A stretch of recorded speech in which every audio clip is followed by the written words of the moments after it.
안녕하세요. 2020년 8월 31일 월요일입니다. 사례로 풀어보는 지분경매 오늘 33강 할 차례예요. 지난주에 32강을 했습니다. 타 공유자 주소가 해외로 등록된 경우 했는데요. 아마 50페이지, 교재로 얘기하면 50페이지 정도까지 한 것 같아요. 외국인 송달 문제, 타 공유자가 외국인으로 등록된 경우에 외국인 송달 문제에 대해서 좀 시간이 걸린다라는 내용까지 한 것 같습니다. 그래서 한 번에 송달되는 경우는 굉장히 드물고요. 결국은 이 소송이 오랫동안 진행되는 것은 사실이지만 외국인이 등록되어 있는 거를 갖다가 이렇게 누구나 해결하면서 할 수 있는 이런 쉬운 문제는 아닙니다. 여기에 굉장한 노하우와 스킬이 있기 때문에 외국인으로 등록, 부동산 등기부등본에 이렇게 등록되어 있는 경우에는요, 여러분들이 송달 문제 때문에 이 외국인이 등록되어 있는 이러한 물건들은 상당히 특수물건 중에 지분경매에서도 특수물건이고, 또 여기서 많은 기회와 수익이 창출되기 때문에 여러분들이 이 외국인 송달 관련해서 이런 보정을 받는 거예요.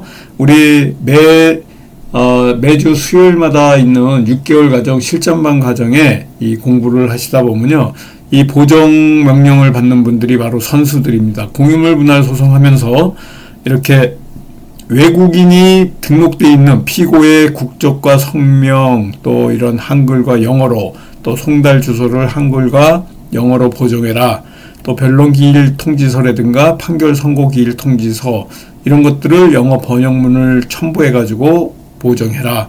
또 국외송달을 위해서 법원 보관금이라든가 또 영수증을 내고서 그런 것들을 제출하라는 이런 보정서를 받을 수가 있습니다. 이런 보정서를 받게 되면요, 여러분들이 전자소송을 통해 가지고 소송 비용을 또 납부를 하게 됩니다. 그래서 이런 전자 납부 하시게 되면요, 이것들이 전부 전자 소송안에 이렇게 보시는 것 같이 납부 환급란이 있습니다. 이게 홈페이지 앞면인데요.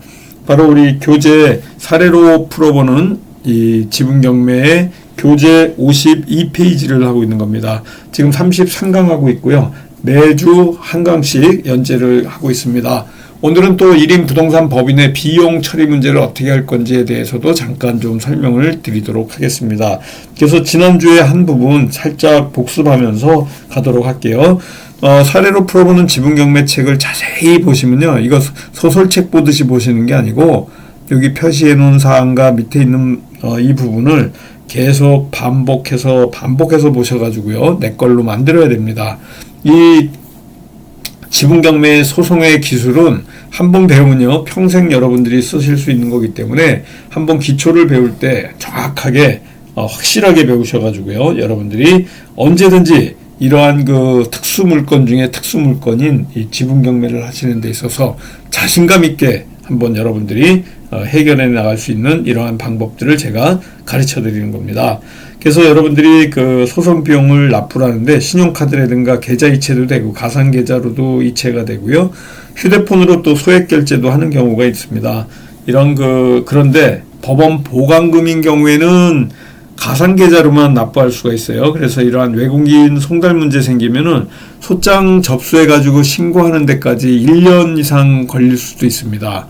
그렇지만은 이 기회가 아주 언제든지 이 외국인 송달 문제도 여러분들이 보정서를 통해 가지고 전부 다 해결할 수 있으니까요, 어려워하지 마시고, 국적이 타공유자가 이렇게 외국인으로 돼 있는 경우에 여기 보시면요, 수취인 불명으로 돼 있고, 또 여기 보면 주소 보정이 나와 있습니다. 이 보정 명령을 받게 되면요, 이 바로 수취인 불명, 폐문부재, 이 사람들이 이제 외국인인데 이러한 송달을 할 수 있도록 계속해서 피고의 초본을 발급받아서 처리해 나가는 방법도 있고, 또 지난 시간에 말씀드렸잖아요. 외교부 촉탁 신청으로도 할 수 있다. 또 인천공항 출입국 외국인청을 통해 가지고 제출받을 수도 있고, 세무서를 통해서 받을 수도 있는 이러한 방법들이 있다고 이렇게 보시면 되고요. 그래서 이런 여러 우여곡절 끝에 송달 불능이 됐었는데 결국은 답변서 제출을 통해 가지고 한 명은 됐는데 나머지는 공시송달 처분을 하게 됩니다. 그래서 피고 2명은 공시송달에 의해 가지고 영시에 도달하는 이런 송달을 받게 됩니다. 영시 도달 이렇게 돼 있죠. 그래서 1명은 송달이 되고 2명은 공시송달에 의해서 되는 이런 과정을 겪게 되고요. 피고 중 1명이 외국인이래 가지고 외교통상부로 사실조회 신청을 해 가지고 그래도 주소 모르게 되면요, 세금이 체납돼 있기 때문에 공매가 진행됐다, 공매 물건이다, 이런 경우에는 한국자산관리공사를 통해 가지고 또 사실조회 신청하면 됩니다.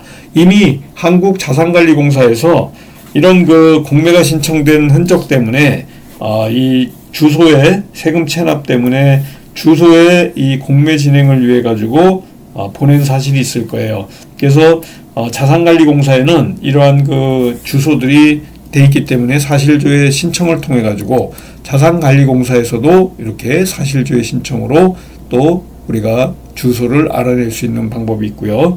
또 등기소에 등기하면서 또 주소 제출하는 것도 할 수 있죠. 그래서 법원 행정처를 통해 가지고 등기소에 등기부등본에 올려진 주소를 또 사실조회 신청할 수 있는 방법이 있다.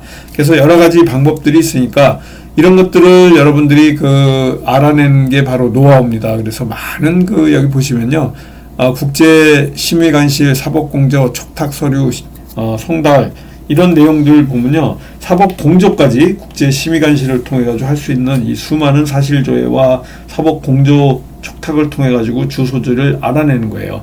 바로 이것도 영어로 번역하고 이거 듣기만 해도 머리 아프지 않습니까? 근데 여러분들이 조금 기초 과정을 지나서 중급 이상이 되면요, 이 정도 하셔야 수익이 납니다. 지분경매도 특수물건이라 하지만 일반적인 물건들은 대부분 교재나 인터넷 통해서 다 아는 사실이기 때문에 여러분들이 90% 거의 뭐 100% 가까이 돼야지 낙찰이 되는데, 저희가 지금 그 실전반 통해서 하는 이러한 그 물건들은요, 대부분이 40% 이하에서 낙찰받습니다. 거의 들어오지 못해요. 이런 것들 이렇게 외국인으로 등록된다든가, 다음 주에 할 내용은 또 사망자가 나오는 경우죠. 이런 경우에 특수물건 중에 특수물건이기 때문에 이런 사항이 나오는 경우에는 여러분들이 또 이 더 많은 깊은 노하우를 또 이렇게 그 활용하셔야 됩니다. 그래서 피고 주소를 알아내 가지고 결국은 재판이 진행이 되고요. 이 재판 진행을 통해 가지고 2차 변론기일이 진행됐습니다. 그래서 여기 보시면요, 우리 제자 불금봉 실전반에 그 지분경매 실전반에 이러한 그 2차 변론기일 관련해 가지고 메일에 이렇게 올라와 있습니다. 저한테 이제 보내준 메일인데요. 여기 보시면은 그 2000년 올해 4월에 보낸 거예요. 경험과 실력들이 조금 쌓여가는 것 같아 기분이 좋음을 느끼면서 편안하게 변론 마치고 귀가했습니다. 그래서 2차 변론기일 결과에 관련해 가지고 쭉 올려줬어요. 그래서 이 2차 변론기일 결과에 대해서는 59페이지에 있습니다. 여기 좀 이따가 시간이 되면은 다음 주에 이제 보면서 할 거고요. 이런 내용들이 결국 2차 변론기일의 법정에 가가지고 다음에 58페이지부터 할 거예요. 그래서 2차 변론 결과까지 시작은 58페이지부터 할 예정입니다. 다음 주가 34강이에요. 그래서 여러분들 잘 기억하시고요. 이번 주에 그 제가 2차 변론기일에 법정 가가지고 재판부의 판사가 원고 우리 이 제자분이죠. 지분경매 실전반 제자 원고가 당사자 정정 신청하면서 영문 이름으로 표기하고 변론기일을 말하고 옵니다. 그래서 피고의 그 3명 중에서 1명, 타공유자 1명 참석하고 또 시가감정 신청을 통해 가지고 이런 그 낙찰 부동산에 피고의 부모님들이 거주하고 있는지 이런 것도 묻고, 그래가지고 타공유자 외국인에게 연락됐는지 안 됐는지, 여러 명이니까 3명 이상, 2명 이상 되면은 1명만 오는 선정 당사자 제도가 있거든요.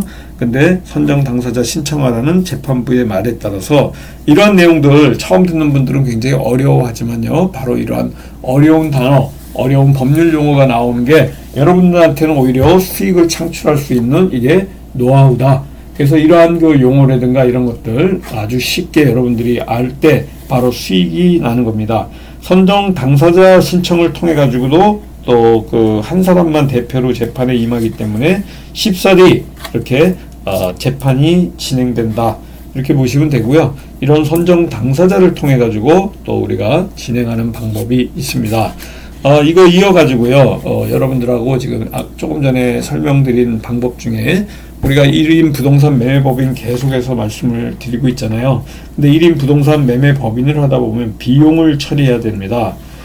비용 처리를 하면은 그 비용이 이익을 줄여주기 때문에 많은 이러한 그 1인 부동산 매매 법인들, 우리 이 지분 경매를 통해 가지고 이익이 많이 났습니다.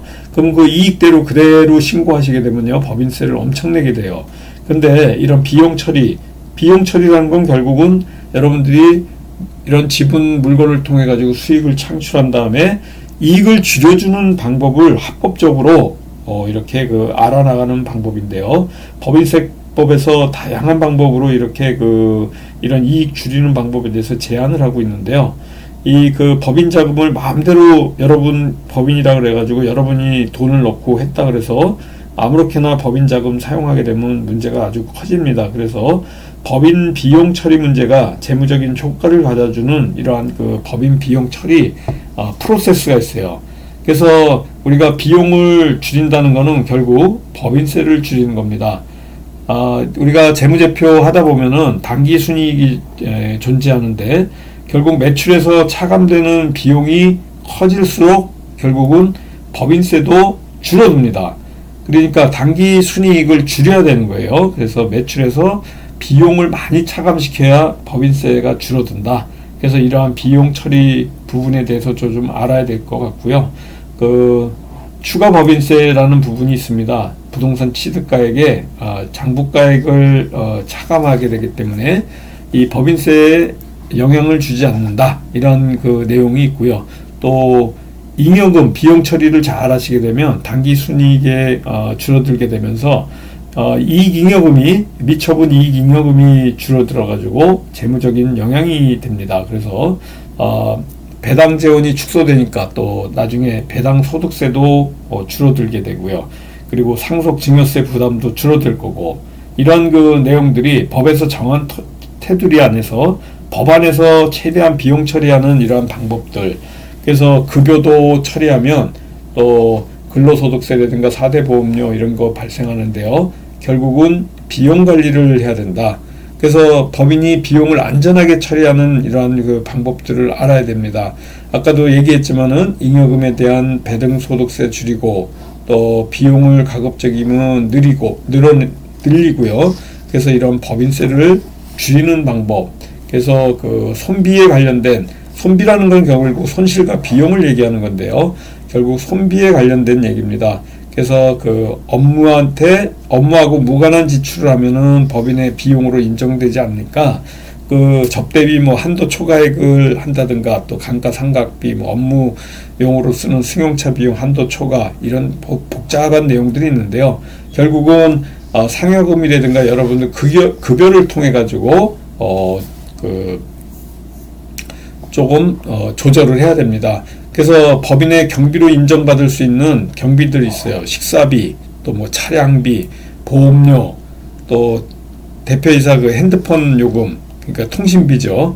그리고 거래처라든가 임직원이 있다 그러면 경조사비도 법인 비용에 쓸 수 있고, 학자금 지출에 관련된 내용도 있으니까 결국은 법인이 지출하는 비용, 또 인건비에 관련된 내용도 앞으로 차차 자세하게 여러분들하고 같이 설명해 나가면서 제가 자세하게 또 다음 강의에서 말씀을 드릴 예정입니다. 자, 지금 그 사회적 거리두기 2.5 단계에 있어 가지고요. 지금 실전반 지금 진행하는 거 이번 주에는 휴강입니다. 돌아오는 9월 9일 날에는 이제 강의를 할 건데요. 만약에 그때까지도 이렇게 그 학원 문을 열 수가 없다 그러면 온라인으로 진행을 할 예정입니다. 우리 이 사회적 거리두기 9월 6일 0시에 이제 끝나는데, 이 지금 코로나 사태 때문에 원활하게 실전반이 지금 운영되지 않고 있어요. 이 학원 대면으로 수업하는 거를 좀 지금 제한을 하고 있기 때문에 그렇습니다. 그래서 이거와 관련해 가지고요, 제가 잠깐 좀 설명을 드려야 될 것 같아요. 우리가 매주 수요일 날 저녁 7시부터 9시까지 6개월 과정으로 있는 것 실전반 좀 말씀드리고요. 9월 달에는 9월 22일 날 1일 특강이 있습니다. 4시 반부터 7시 반까지 교대역 13번 출구에서요. 이런 우리 사례로 풀어보는 지분경매 출판 기념 1일 특강이 있습니다. 그래서 우리가 특금 노하우에 대해서 설명을 드릴 거고요. 여러분들이 어디서도 들을 수 없는 이러한 내용을 갖고 공부해 나갑니다. 5만 원이고요. 1일 특강 3시간입니다. 홍봉기 사무총장님 010-3033-9074번으로 문의 주시면 될 것 같고요. 실전반 관련해 가지고 좀 설명을 드릴게요. 수시로 등록해서 들어오시면 됩니다. 이거 역시 홍봉기 사무총장님한테 문의를 해 주시고요. 매주 수요일 날 이렇게 진행됩니다. 7시부터 9시까지 6개월 과정. 오프라인 과정 400만 원입니다. 온라인 과정도 있어요. 똑같은 거를 이렇게 촬영해 가지고 볼 수 있게 해놨으니까 오프라인 온라인 과정을 통해 가지고 더 깊은 우리 이 학원은 지분 경매만 전문으로 부동산 경매 중에 다른 유치권, 법정지상권은 안 합니다. 우리는 오로지 지분 경매 한 가지를 전문적으로 연구하고 또 수익을 창출해낼 수 있는 방법을 갖다 전수시켜주는 아주 실질적인 실전반이에요.